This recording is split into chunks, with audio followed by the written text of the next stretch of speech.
Hello, this is Keith Jowers with Dads for Life and another Dad Connection podcast here. And we're excited to have a special guest here with us today. And actually, we're live right here in our studio talking today. And it's just kind of off the cuff. Hogan happened to be driving through my town, and we happened to be chatting about just a book that he wrote called Dadly Dads. And we're going to discuss that in just a few minutes and how this all came about.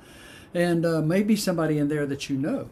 But anyway, we will talk about Dadly Dads in just a moment. But I'd like to introduce my friend all the way from California here live in Studio 425. Hogan, good to have you on the show Keith, today. Good to be here, man. All right. So thanks for having me on your wonderful farm here. Oh, yeah, sure. It's no problem at all. So, well, I just want to kind of just thank you for taking some time today to stopping by, and we're doing this podcast together. Tell us a little bit about who Hogan is, first of all, and the children you have, and then how this wonderful book, Dadly Dads, came about. Okay. I'm just a dad like everybody else. I was really passionate about being a dad to the point where I decided to be the stay-at-home parent. And I really enjoyed being a dad, and I had so many wonderful life experiences. I had three boys, Grant, Wesley, and Matthew. And Wesley was born with a rare genetic disorder. And he is, I love all three of my kids, but he really opened up the world of fatherhood for me in a different perspective. And that's how I got it kind of into writing a little bit. Just a brief history about me. I was born in Brazil and immigrated over here with my mom. We moved to California, and I was not raised. I had no father, and so it was really tough. I mean, especially during the teenage years. You want to have a dad there to be for your practices. You want him to help you grow as an adult. And every time somebody would ask me where my dad was, I would have to tell them I didn't have a dad. So fast forward 27 years later, I happened to find my dad, still living in Brazil. And the reason I'm telling this story is because you'll see that's one of the reasons why I was so passionate about doing this book and helping dads understand that they can be great dads, and that we need to embrace fatherhood a little bit more. So when I found out my dad was still alive, he had raised three children and remarried. So I'll give you the Reader's Digest version. So I went there and stayed there with him for 6 months. And for the first 5 months, I never had spent time alone with them. And we finally got to spend some time alone, and he started crying and apologizing for not being there. So this is the first time I heard his side of the story. Back in those days when there was a divorce with the dad, there was always stereotyping of that was always the dad's fault.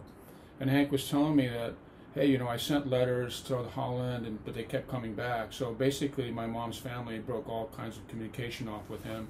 And so he said, I'm sorry I shouldn't have given up. I should have kept going. I said, you have nothing to apologize for.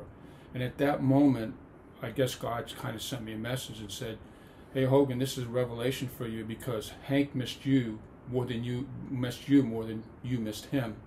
It really opened my eyes up because we never think about what the dad's feeling when he's not connected to his child. So I made a pact that day that if I ever became a father, that I would do it for an unselfish and selfish reason. I would do it because I would never ever want to feel the pain that Hank went through. And the second one is never to let my child grow without a father. It's important, isn't it? Oh yeah. Hogan, my dad died when I was 11 years old. He died right behind me one night. And I was 1969, a long time ago. And here we are all these years later, and I can still wish that I'd had my dad through those years because I know what I had to go through to learn on my own and make my own mistakes. I did the good, the bad, and the ugly. And by the way, you've done a great job. God, please, I know Keith has done a good job.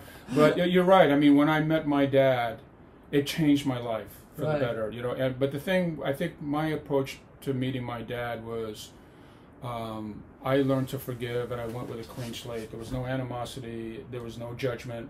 I've had so many kids, well, my dad wasn't around, or I haven't seen him in 10 years, and there's such animosity and anger towards the dad without even trying to communicate and learning his side of the story about what happened in a divorce. And so I think that's where I benefited from, was the fact that I went to him with a clean slate, and we turned out having the most beautiful father-son relationship that I've ever had, I feel. And that was how many years ago? That was like in 1983 when I met him, and then in 1987 I married, and then we had 3 sons, and then we actually went there for the honeymoon, and then we couldn't go back to visit him because Wesley had special needs, and so there was just no way we could do that. And then he couldn't come over because his wife was afraid to fly. So that kind of hurt a little bit because I think he really wanted to come over and see his grandkids. Today technology's changed a lot of that. Yeah. And I recently had a grandfather meet his grandchildren. I found out about the story. They contacted me through the internet, and I put the grandfather in touch with his grandsons, which he never knew that he had. And his daughter, which was their mother, actually had taken the wrong side of life out of here, and took her own life. But the thing about is that the grandsons were so glad to meet the grandfather because that was their connection. Oh yeah. Well, with Hank too, like at that time, technology was at a point where I could take videotapes, right, and I could send the tapes to him. We didn't have the internet yet, so yeah, technology did help a little bit. So there, and dads, I've taught a lot over the years. I've had Dads for Life, and I've taught about that you can connect with your kids one way or the other, especially today. In the 80s, when I went through a divorce in the 80s against my will, I did not want the divorce, but I knew that there was no way that I was going to divorce my child. So I stayed with my child, everything she did, possibly from a year and a half on up to she graduated high school, I was involved in as much as I could be, because I wanted to know that Dad was there. Yeah. And I had beepers, and when I got beepers, I got a cell phone, a bag phone, which is out here in the lobby, actually in my collection. Yeah. So the bag phone, I was really a cool dad back then, but today we have such much technology that we can stay in touch with our dads. Yes. And I'm hearing more and more stories of restoration, like you were talking about, meeting your dads, and it's so important. Also, our culture has become a lot of more, what do you call it? We're not living in the same areas. We're spread out now. So families leave. So it's tough. It's tough to connect physically. So the internet has helped because now you can Zoom. You can get on the laptop and you can actually visually see the person. That's true. Yeah. So I just think it's time. I talk about time, and we set time for everything else, and you can set a reminder to call your child or whatever it takes, because the technology is there for us, and that really is no excuse anymore. No. Now sometimes the connections are not there because the mother of the child doesn't allow it or whatever, but I still think in time. I just connected a dad with his sons after all these years. They finally connected when there was so much animosity. Well, but I think it's easy for men to give up, especially when the mother and other family members. And I think you have to kind of take that never give up attitude, because you don't want to. I don't know about you, but the one thing that I can say is that I wish I would have. I will never have to say the words, I wish I would have spent more time with my kids. Absolutely. And I don't want to be too judgmental of like fathers that are like police officers and military and doctors, and because those people and even like dads that go fishing for several weeks or months, they should never. I don't like this whole quality time thing, because some professions require the husband or the wife to work long hours because they're trying to help other families. Right. And I want dads to know that work those long hours, is feel comfortable with the time that you spend with your kids, and don't ever walk away through life saying, well, I wish you could spend. Feel good about the fact that whatever time you spent with them was time that you embraced and appreciated, because that's all you can do. Well, folks, we're talking to Hogan Hilling, who wrote the co-author of the book here, Dadly Dads. And now I'd like to just ask him how this book came about, because it is filled with story after story after story of encouragement where dads are involved in their children's lives. So how did that come about? I met up with a dad that I knew named Austin Dowd, and he was one of his hobbies was photography, and he was thinking about starting a photography business. And so he had started taking portraits of dads in their houses and kind of stage it to meet their personalities. Mm-hmm. And so when I saw the pictures, I said, hey, there's something here. And he said, well, you think we could do a coffee table book? And I said, I'll give it a try, but I think we need to add content. So in the book, there's, I think, like 5 things I ask of the dads, and, you know, like questions that we never ask dads, like, Right. what do you do well as a dad? Right? I mean, how many people have asked a dad, hey, what are you doing well as a dad? You know, usually it's like, what stupid things have you done as a dad? Right, that's true. Yeah, and then you know, what did you learn from another dad? What dad you admire? What you learned from your kids? Because I know when I was being a dad, I mean, I learned some things from my kids. I mean, Sure. you know, as you grow, Sure. you learn by the mistakes that you make, and then share like a success story or a funny story or about a moment that you had with your kid. Mm. And I'll be honest with you, although the dads broke the stereotype that we have in our culture, I was a little bit surprised at how many dads quickly started submitting content and photos, and how proud they were to like be part of this book, right? And the one interesting thing about the book is I remember dads were asking me, well, okay, I submitted my content and photographs, like, what's the criteria for this, right? And I didn't want to tell them anything, and I said, I'll tell you when you know, if you're in the book or not. What they didn't know was that the first 115 dads that submitted in the book were going to be in the book. So we just cut it off at 115. And you had more than that, huh? Yeah. So maybe there's book 2 coming out. Well, I don't know. We'll see. We'll see. If this book gets some legs, then we'll probably want. So, Parents of the 21st Century, subtitled "Fatherhood is Alive and Well All Over the World." It is. Yeah. So, tell me a couple of stories in here that really touched your heart. Okay. Well, the first thing, you know, fatherhood is alive and well. It is alive and well. It has always been alive and well. It's just we've gotten a bad rap, and we need to change that. And that's one of the reasons I decided to do the book. God, you know, it's so hard to pick, but if I had to pick 2, one of them would be, I just met Mark Kowalski, and his story is phenomenal.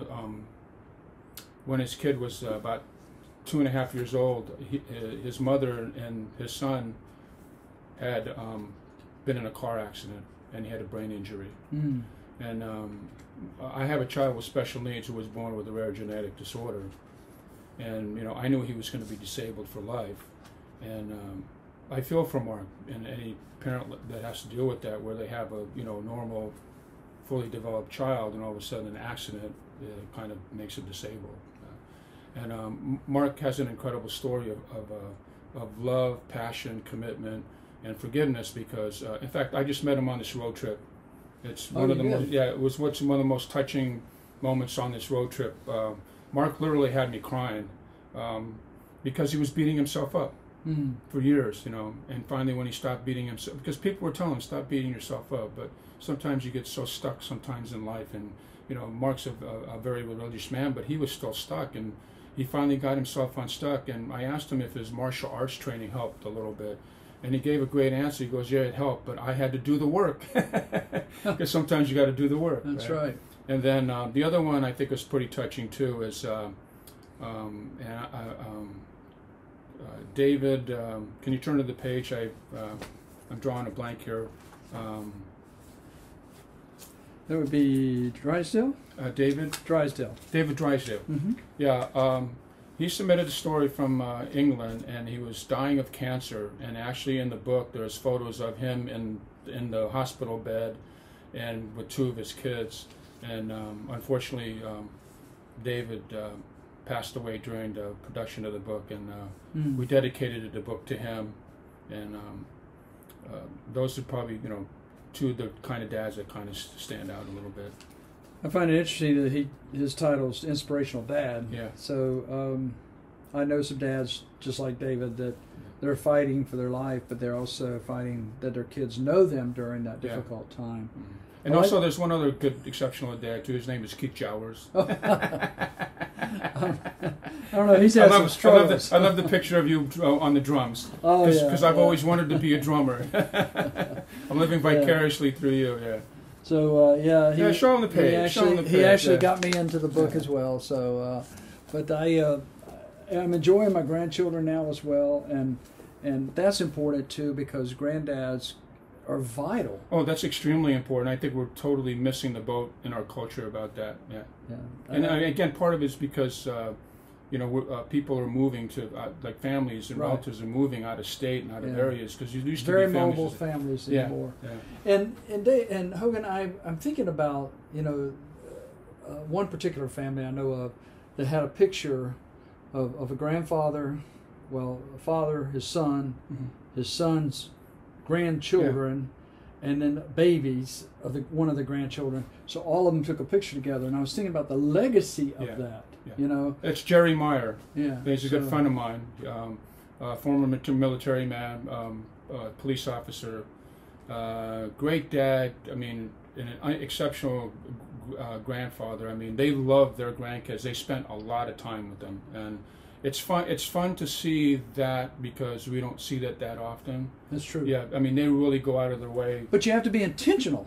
Yes, it's intentional. Plus, they have a schedule all year round. Like they understand they have to have their own time, but they want to stay connected with their kids and their grandkids. And you can tell with the grandkids, I mean, how much they love the grandchildren, and that relationship that they're going to have is going to really help them out down, in their life as adults. Well, we've only got so much time. Yeah. The Bible says that like a vapor, and life is gone. And you think you're looking at 50 and you think that's old one day, but it's not. It's not. Trust me. I had someone recently celebrating a 40th birthday. I said, "Yeah, I remember that 2 decades ago." So because as we go through time, we have to take that time we're with, and if we can inspire our children, even as adults. Our daughter called us this morning, and we were just talking about traditions, Christmas, getting ready for Christmas, that kind of thing. So if you are a good dad, and it doesn't mean you have to be a financial dad. Yeah, no. You can be just involved and be just spend time with them, and that's so important. Because kids don't want your money; they want your time. They want your time. Yeah. Absolutely. And I know that single dads, they can be involved in their children's lives simply by being there when they're supposed to be there, and having them, their weekends or whatever the court works out or the family works out. But be there. Don't say you're going to be there and not be there. Yeah, right. You got to follow through. Folks, we're talking to Hogan Hilling, one of the authors, along with Austin Dowd, of Dadly Dads. And where can we get this book? I believe you can still get it on Amazon.com, and just want to give one shout out to all the dads out there. Keep on daddying. Don't stop. Keep on daddying. I've never heard that actually put that way, but keep on daddying. Well, that's how I signed in the book for you. Oh, you did? Yeah, keep on your your page, keep on daddying. In my law enforcement career, I spent 10 years on one campus of a school, middle school and high school, and a lot of kids came to me just because they needed some direction. They didn't have it at home. Yeah. And well, let me just add to that really quickly. I think that's another missing thing that we're seeing now in our culture, is that there are so many wonderful dads in our neighborhoods. Is that it's okay for, like, if you're in a divorce situation, or the dad is working because, like I mentioned, his profession before. It's okay for dads to let that child have a relationship with another father figure, because now you are complimenting that dad in the neighborhood. Now you're building connections. Right. We're not doing that. We're some dads are so focused on, I have to have a relationship. It's got to be me. I have to be the dad. Well, sometimes you're not there. So why not applaud some of the other dads that are there who can fill in for it and help guide your child, because there are going to be times when you're not going to be there, especially during the teenage years, because the teenagers spend more time. So, have another dad in the area police your teenager. And the information, third-party information, right? Yeah. The information that you get from another trusted dad. I have friends that ask me if I could just impart some wisdom on their kids' lives sometimes. And with the handcuffs or without the handcuffs? Actually, I had a dad. This is a side note. I had a dad recently at an event at our church, and he saw me, and we just kind of caught up a little bit, and he said, Do you remember when he was 9 years old and you come to my house? I said, I remember that very well. Remember you told him that if he kept on doing what he was doing, that he'd be handcuffed one day and taken out to jail? he's never caused us another problem. I go, well, that's good. Show it to work, see? And he's 30 years old now, you know. So I said, well, thanks for making me feel old. But folks, we're talking to Hogan Hilling. We're going to just wrap it up right here. If you could just tell dads one thing about all the dads that you interviewed here, all the dads that you've seen on your road trip in the last few months, tell us, what's the one thing that seems to be consistent with all dads? And you mean consistent in all terms the dads that are involved? On here? Yeah. Oh, the depth of love and commitment to their kids, and not just to their kids, for the ones that have wives. Right. Yeah, but the ones that do have a marriage. I mean, the depth of love and the passion they have for being a father just resonates. It comes through. If you read this book, you'll see it in the content that's written. I mean, the content that's written, it breaks every stereotype that people have made out of it. Yeah, I can see that. Yeah. A good tabletop book, good book that you can just kind of put on the table and just kind of just talk about it. Just read it. They're short stories. I mean, you could just one a day, if nothing else. But it's a great book called Dadly Dads, Parents of the 21st Century. And this is by Hogan Hilling, who I have sitting right here, and his friend Austin Dowd. So, all right, we're going to leave it right there, guys. So, Hogan, thank you so much for joining us here today on The Dad Connection. And we will see you guys again. So, talk to you later on. Bye-bye.